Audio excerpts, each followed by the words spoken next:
कसं वाटतं म्हणजे आपल्या नावापुढे असं सोशल स्टार वगैरे म्हटल्यावर? ॲक्च्युली मला एवढं असं वाटत नाही, कारण मराठी घरातून बिलॉंग करतो. तर त्यांनी खूप असं हंबल आणि ग्राउंडेड ठेवलं आहे, की वळलीला राहतो तर अजूनही तिथे गणपतीत वगैरे असतो 11 दिवस. खूप दडपण असेल रणवीर बरोबर काम करणं. नाही म्हणजे माझे नाही नाही म्हणताना एक 5-6 लाईन होत्या आणि शॉर्ट सीन होता. बट तो एक असतो ना, की आपण एवढ्या मोठ्या ॲक्टर समोर नाही चुकू शकत.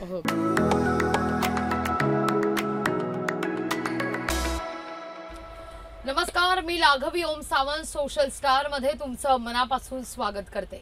सोशल स्टार मध्ये आपण अनेक सोशल स्टार्सना भेटत असतो, त्यांची जर्नी याविषयी चर्चा करत असतो.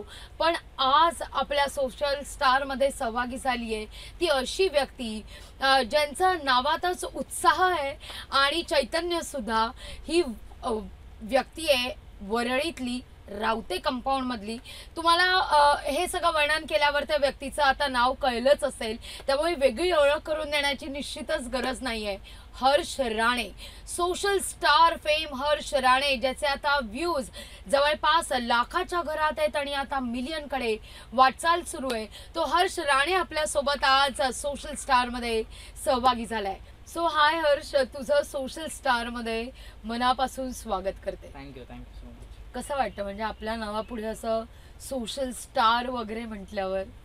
ॲक्च्युली मला एवढं असं वाटत नाही, कारण मराठी घरातून बिलॉंग करतो. तर त्यांनी खूप असं हंबल आणि ग्राउंडेड ठेवलं आहे, की वळलीला राहतो तर अजूनही तिथे गणपतीत वगैरे असतो 11 दिवस. तिथेच असतो 11 दिवस. म्हणजे मी आधी सगळं शूट करून घेतो आणि 11 दिवस सगळा कोटा तयार करून घेतो आणि 11 दिवस फक्त गणपतीचे येते, कारण मी गणपतीशी खूप अटॅच म्हणजे.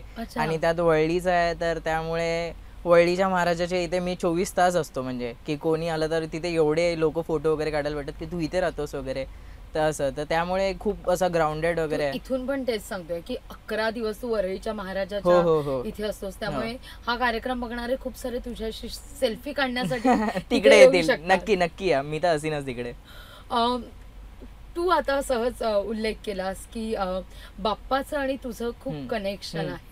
बालपणापासून या सगळ्याला सुरुवात झाली, कारण मोठे मोठे कलाकार आपण पाहतो की जे गणेशोत्सवा काळात घडलेले आहेत, त्या काळात झालेली नाटकं असू देत, त्या काळात झालेले एकांकिका असू देत, या माध्यमातून अनेक कलाकार महाराष्ट्राला मिळालेले आहेत. तर म्हणजे तेच, मी लहानपणापासून तिकडेच आहे आणि बघतो गणपतीजवळ एवढी मोठी मोठी लोक येतात आणि ती लोक आज ओळखतात आपल्याला पण. तर खूप चांगलं वाटतं. म्हणजे या सगळ्या कंटेंट क्रिएटला सुरुवात कुठे झाली हर्ष? 2021 मध्ये झाली, जेव्हा घरी होतो. आणि असं होतं की शाळेनंतर मला माहिती नव्हतं की काय करायचं आहे. 10वी नंतर? हो, म्हणजे शाळेत पण विचारायची की काय करणार आहेस पुढे जाऊन, काय करणार आहे, काय बनायचं आहे. तर खूप मुलांकडे उत्तर असायची की डॉक्टर बनणार, इंजिनियर बनणार, बाबांचा बिझनेस करणार. तर मी मराठी आहे, आपल्या बाबांचा बिझनेस नसतो, खूप कमी लोकांचा असतो. तर मी खूप असं कन्फ्यूज व्हायचो आणि खूप मस्तीखोर होतो. म्हणजे वळलीतल्या सगळ्यांना माहितीच आहे की मी खूप मस्तीखोर आहे असं लहानपणापासून. तर नाही, आता मी शांत झालोय. तर खूप असं म्हणजे तर खूप अर्धा टाइम तर माझ्या शाळेत मी सस्पेंड होण्यामध्येच गेला. तर टीचर लोकांचा वगैरे खूप असा राग असायचा की आता ह्याला दाखवूया, म्हणजे असं टाईप. तर मला खूप तशी प्रश्न विचारायचे की पुढे जाऊन काय बनणार आहेस वगैरे. तर माझ्याकडे काय उत्तर नसायचं, मी गप्प राहायचो की माहितीच नाही ना काय बनणार आहे असं. किंवा आपला पण घरच्यांबरोबर पण असं बोलणं होत नाही की अरे तू काय करणार आहेस किंवा काय बनणार आहे, किंवा म्हणजे असं ते गाईड नाही करत कोण घरी युजली.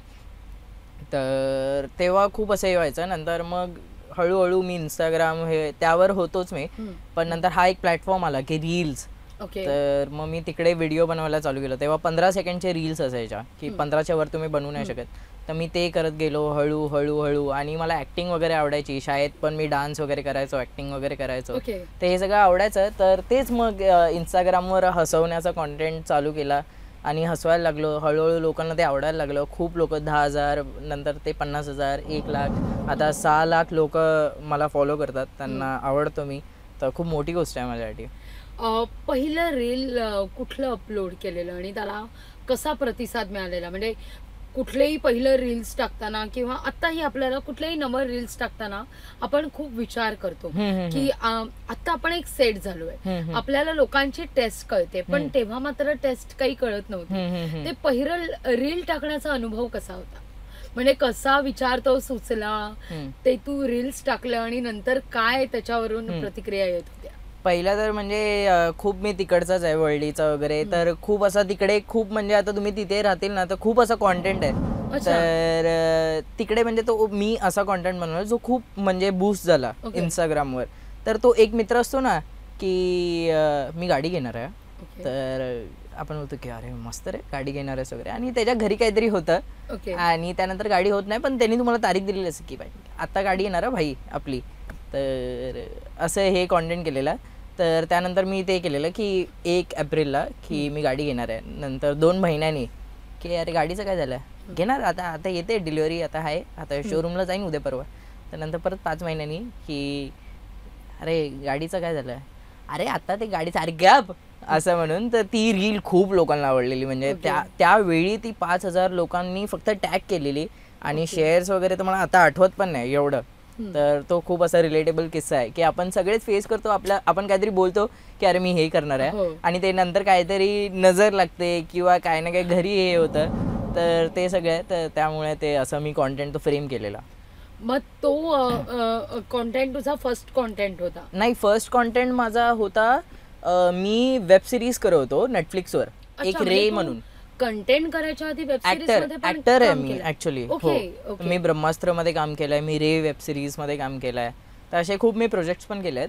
तर तेव्हा कॉन्टेंट नाही टाकलेला, पण तेव्हा मी असं कॉन्टेंट केलेलं की मी तो शूटला जात होतो, जर्नी ती सगळी की शूटला जातोय, माझी आई मला बाय बाय करते आहे, नंतर मी शूटला पोचलोय, मी व्हॅनिटीत आहे, नंतर मी रेडी होतोय सेटवर आणि मी ॲक्शन, तो माझा पूर्ण एक सीन, तो तसे मी क्लिप्स हे केलेले आणि ती माझी पहिली अशी व्हिडिओ होती इंस्टाग्रामवर. तू आता उल्लेख केलास की रील्सच्या या प्लॅटफॉर्मवर तू उशिरा आलास. म्हणजे जनरली आता असं आपल्याला बघायला मिळतं, लोक रील्स करतात, रील्स मधून हिट होतात, मग मालिका मिळते, मग पिक्चर मिळतो. पण तुझी जर्नी ही उलट झाली. आधीच तुझी पिक्चर, नाटक आणि नंतर मग रील्स. ही सुरुवात कुठे झाली या सगळ्याला? पिक्चर मध्ये ब्रेक कसा काय मिळाला किंवा सिरियल्स, नाटकात कुठे ब्रेक मिळाला? काही ऑडिशन्स वगैरे दिलेल्या होत्या? हो, मी ऑडिशन दिलेले वर्सोवामध्ये. तर माझं पहिलं हे होतं ब्रह्मास्त्र मध्ये मी डेब्यू केलेलं. रणवीर बरोबर माझे सीन होते 3 आणि मी डान्स व्हिडिओ मध्ये वगैरे होतो. तर तो माझा 4-5 दिवसांचा शूट होता. खूप मस्त. म्हणजे ज्या लोकांना बघतोय लहानपणी आणि तो पूर्ण टीव्ही समोर चाललाय आणि मी ऍक्टिंग करायचो की डान्स करतोय जसे ते नाचतायत आणि त्यानंतर ती लोक समोर आहे, तर मी ते एक्सप्रेसच नाही करू शकत किंवा मी ते डिस्क्राईब नाही करू शकत की काय ती फिलिंग आहे. म्हणजे ती डिस्क्राईब करण्यासारखी आहेच नाही. ती आतून फक्त एक आपल्याला फील होतं ना की त्या मुवमेंट साठी आपण जिंकतो असं, किंवा असं वाटतं की आपण काहीतरी करतोय असं. तर ती एक फिलिंग होती.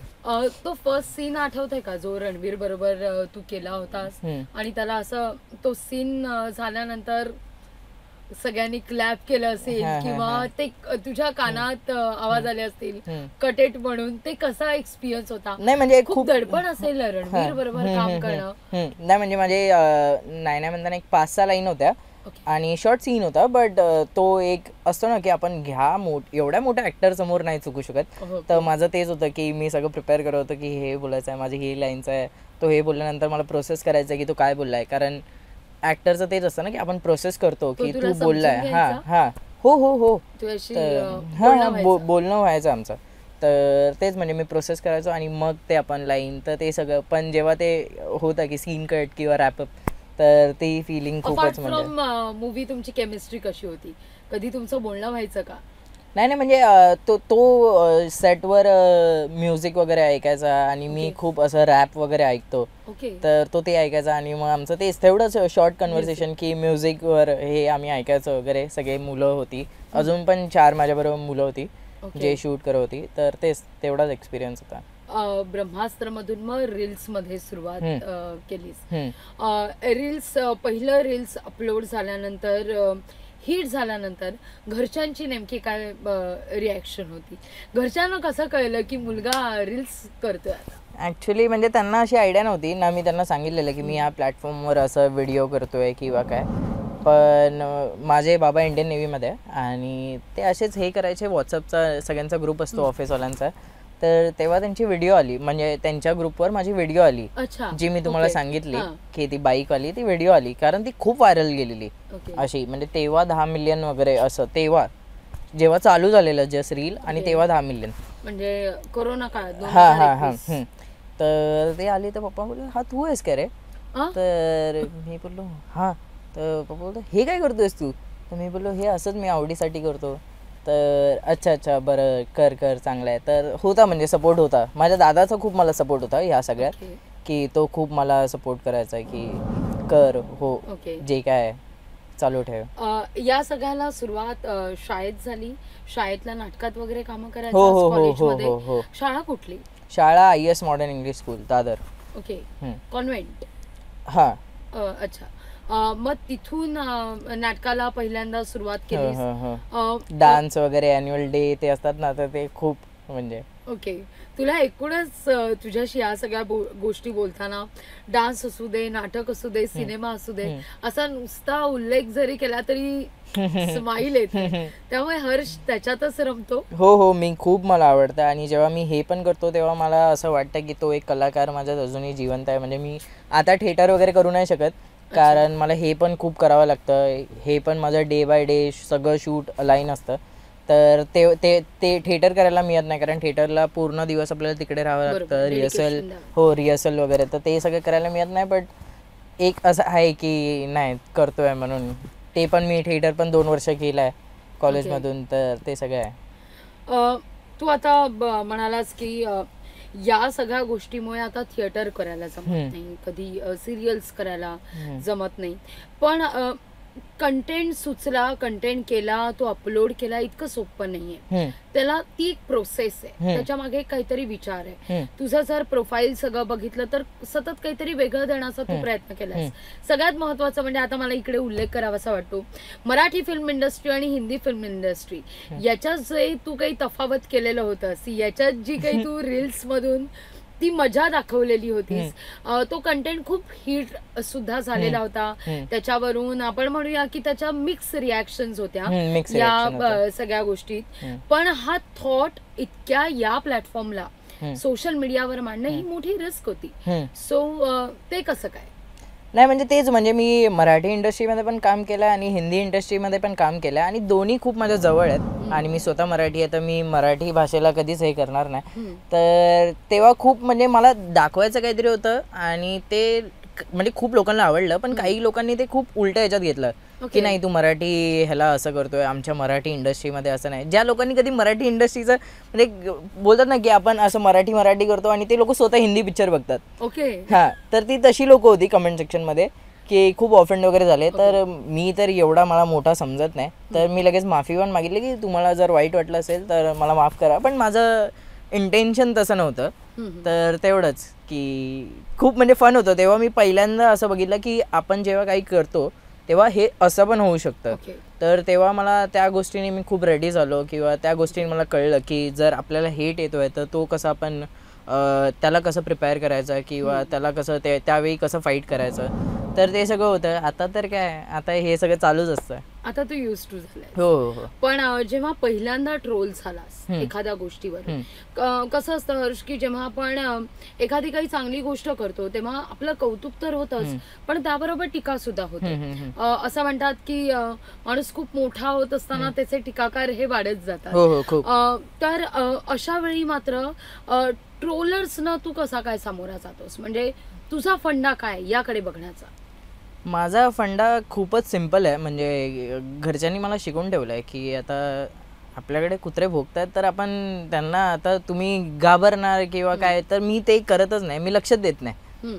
तर माझं ते आहे की मी इग्नोर करतो की जे काय तुम्हाला जे वाटतं ते. आता कितीच आपण कोणाला समजवणार की नाही मला असं नाही करायचं आहे, मला असं करायचं आहे, तसं करायचं आहे, आणि ते समोरचा पण बोलत राहणार. तर मला तो कन्व्हर्सेशन मी ठेवतच नाही. तुला जे वाटतंय ते तुला वाटू दे, मला जे करायचं आहे ते मी करणार. तर माझा तो खूप तसा सिम्पल रूल आहे. तू आता उल्लेख केलास की या सगळ्या गोष्टीमुळे रील्स करत असल्यामुळे इतर गोष्टींना वेळ मिळत नाही. तुझा डे प्लॅन कसा असतो, कशी सुरुवात होते या सगळ्या गोष्टीला? डे प्लॅन म्हणजे मी आता तरी मी सकाळी उठतो, मी तरी हा म्हणजे आता थोड्या ह्याच्याप्रमाणे, कारण त्याच्या आधी माझं शेड्यूल खूप असा वेगळा होता, म्हणजे खूप असा बादशाहवाल्या टाईप तसं. पण आता मी सकाळी उठतो, मी देवासमोर थोडं जप करतो, ज्याच्याने मला शांत असं वाटतं थोडं, कारण खूप गोष्टी चालू असतात आणि खूप सगळे विचार चालू असतात, डाऊनफॉल्स, हे पुढे काय करायचं आहे, हे झालं तर काय होईल, ते झालं तर काय होईल, ब्रँड्स वगैरे, ते खूप गोष्टी चालू असतात. आणि त्यामुळे मग मी जप करतो, त्याच्यानंतर मग मी बसतो, थोडं खातो वगैरे, आणि मग मी दुपारी शूटला निघतो. माझे शूट होतं, मी दिवसाला एक नाही म्हणताना 3-4 व्हिडिओ करतो. अच्छा. हो, कोणत्या क्रिएटर बरोबर किंवा जेव्हा मी जातो पर्सनली तेव्हा मग माझे 3-4 व्हिडिओज तरी असतात, ज्याच्याने माझा हफ्ता अलाइन होतो. की प्रत्येक दिवशी तू एक टाकतोस की कसं? प्रत्येक दिवशी मी एक टाकतो, एक कॉन्टेंट पोस्ट करतो इंस्टाग्रामवर. तर तसं मी हे करतो, आणि त्यानंतर मग मला 6-7 वाजतात आणि मग घरी पोचतो. मग घरच्यांबरोबर थोडा वेळ बसतो. नंतर मग मी वळलीला जातो माझ्या मित्राकडे, यश म्हणून आहे माझा एक फ्रेंड, तर त्याच्याकडे जातो, त्याच्याकडे बसतो वगैरे, बोलतो, मग घरी येतो. ओके. असं हा कंटेंट टाकताना तू नेमका काय विचार करतोस? कारण तोच कंटेंट देऊन लोकांना आता त्याची सवय झालेली असते. सो या कंटेंट मध्ये सुद्धा काहीतरी वेगळं नाविन्य हवं असतं, ते देण्याकडे तुझा कसा कल असतो? की आता मी लोकांना हा कंटेंट देईन, या आठवड्यात माझं कंटेंट हा असेल, याच्यासाठी काही प्रिपरेशन, काही तयारी? ऑफकोर्स असतं, म्हणजे मी शेड्यूल करतो की आता महिन्यात काय येतं. तर ह्या महिन्यात रक्षाबंधन येत आहे, 15 ऑगस्ट येत आहे. तर जेव्हा 15 ऑगस्ट आहे तेव्हा मी माझा कॉमेडी कॉन्टेंट नाही टाकू शकत, की म्हणजे लोकांना खूप देशभक्तीवालं तसं हे पाहिजे असतं. आणि जर मी त्या दिवशी पण लोकांना हसवतो तर लोक असं असं नाही की हा काय करतोय. तर तसं मी कॉन्टेंट वाईज सगळं जातो, की माझं आता रक्षाबंधनचं पण माझं झालंय शूट.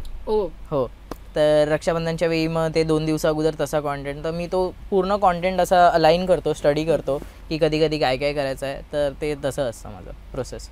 अच्छा, त्यामुळे आधी स्टडी करून नंतर मग कंटेंट टाकला जातो. तू अनेकांबरोबर कंटेंट क्रिएट सुद्धा केलेले आहेत, आपण म्हणतो की कोलॅबरेशन सुद्धा केलेलं आहे. सो तुझा फेवरेट कंटेंट क्रिएटर कोण आहे, की तुला आवडतं त्याच्याबरोबर कोलॅब करायला? धीरज सानप म्हणून एक क्रिएटर आहे, त्याच्याबरोबर माझं खूप सगळ्या गोष्टी व्हायरल गेल्या. म्हणजे त्याच्याबरोबर मी असं कुठची गोष्ट नाही जी आमची फ्लॉप गेली आहे. कारण कमेंट सेक्शनमध्ये पण लोक असे विचारतात, म्हणजे जर 1000 कमेंट असतील ना, तर त्यातले 300 कमेंट असे असतात की तुम्ही भाऊ भाऊ आहात का. अच्छा. हां, तर तेवढं आमचं हे आहे, म्हणजे आमच्या कुठच्या डोक्यात थॉट तरी आला ना, तरी आमचं ते तसं असतं की असा डायलॉग बोलूया. तर तेवढं आमची केमिस्ट्री तशी मॅच करते, कारण आम्ही विचार पण खूप सिमिलर करतो, आणि असं फेसिंग वाईज वगैरे पण असं खूप आम्ही सिमिलर दिसतो टाईप, हेअरस्टाईल वगैरे तसं. तर ते खूप, मला तेच विचारायचं, या हेअरस्टाईलचं काय, म्हणजे काय असा वेगळा लुक आहे की काय? म्हणजे वेगळा म्हणजे तसं बघायला गेलं तर मी स्वतःवर एवढं नाही काय हे करत की मला असं दिसायचं आहे तसं दिसायचं आहे. माझी केस जशी असतात. मेसी आवडतं तुला? मेसी असं नाही, मी लक्षात देत नाही.